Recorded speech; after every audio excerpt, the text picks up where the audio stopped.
Hey guys, Kelade here. Welcome to my Mythic Ra-den kill / commentary video. Lots of mechanics on this fight you're gonna see very quickly. So quickly go on there, boss all of our cooldowns, talents, endless rage, double time, fear / warpaint, carnage, dragon roar, siegebreaker. You know those single target ones. Condensed life force as the major, lethal strikes, purification protocol, and essence of the focusing iris. Purification protocol, you can switch to conflict and strife if you don't think you need the AoE, because there are parts of the fight where there's gonna be 2 adds on the boss. But of course, in the last phase of the fight, it's more so just single target. So I might actually change that in future iterations where I just use conflict instead. But first off, right now you're seeing the unstable nightmare. This is the mythic mechanic. So in mythic, instead of there being 2 orbs, there are now 3 orbs. So in addition to the void and vita orb, there is now this nightmare orb. Similarly to other difficulties, you kill 1 orb, but instead of the boss getting a 1, he's gonna get 2, right? So right here, I'm being followed by a Dread Inferno, but I'm also staying close to the guy that had this current spreading night mechanic, because the way that mechanic works is whoever is in that red circle gets damaged, and whoever is the next closest when that pops off will get the debuff. So you want to make sure that you have a rotation of who gets it, because in this fight, whenever you get damaged by the 3 different things, whether it's the white orb damage, the vita orb damage, or the night orb damage, you get that debuff you see on my debuff where I can't take any mechanics for the next 7 seconds, right? So you have to make sure that every time a phase happens or the orb spawn, you're only doing 1 mechanic, because you can only do 1. If you take another one, you pretty much die. Unless you have some cheat death or super immunities, right? So right there, we do end up killing the Vita Orb next. So this countdown, the red timer that just goes to 1 right there, that is the countdown for the Void Collapse you see the guy just leap out for. The way the Void Collapse works, I'll explain in a second. So right here, Dread Inferno, just a fire follows you around, right? Make sure you don't stand in one place. I also have to come over here and bounce this ball against the wall. So unfortunately, we're doing kind of 3 mechanics at the same time. But the bouncing a wall, that is the void mechanic, right?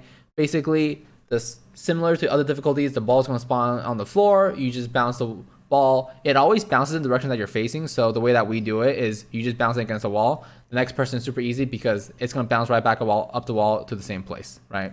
So as I was mentioning earlier, 3 different orbs. We're killing now the Nightmare Orb. So we're just going to rotate basically amongst these 3 different rotations.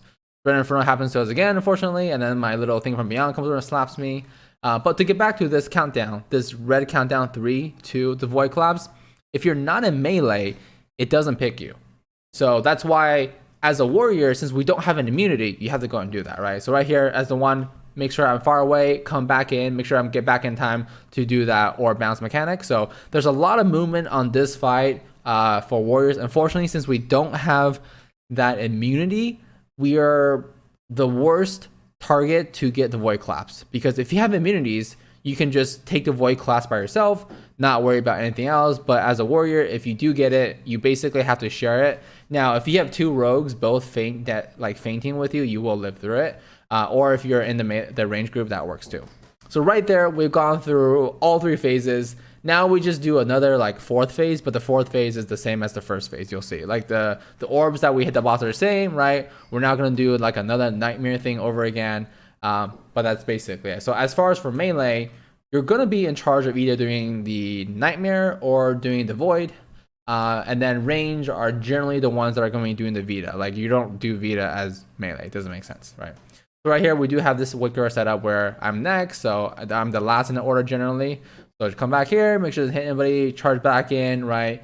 Cleave the ads. Now the boss does phase at 40%, so I think right now initially, generally you want to be targeting and damaging the ads, but when you do want to push the boss to 40%, right, as we made the call here, you want to make sure you're damaging the boss. Reason why you want to push the boss to 40% is once the boss is 40% and enters the last phase, he will no longer do the orb. So that's the void, vita, and the night orbs, right? Once he pushes right here, orbs will no longer spawn and you enter the last phase, which is arguably the easier phase. And that's the case for a lot of these bosses. They're going to be easier phases. Oh, and also, basically from now on, by the way, all the POVs that you're going to watch are the nerf versions of Echoing Void. So this is the nerf version of Echoing Void.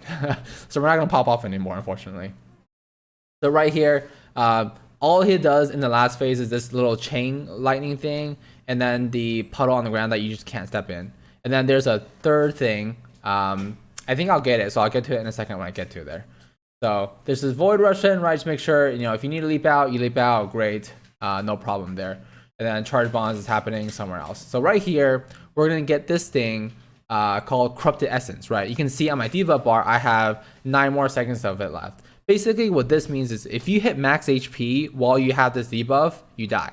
That's all there is to it. You cannot hit max HP. So you need a macro that removes all of your HOTS, your atonements, your like glimmer of hope, whatever it is. So right there, that was the little lightning mechanic you see in the difficulty. Just walk away from the other people that have it.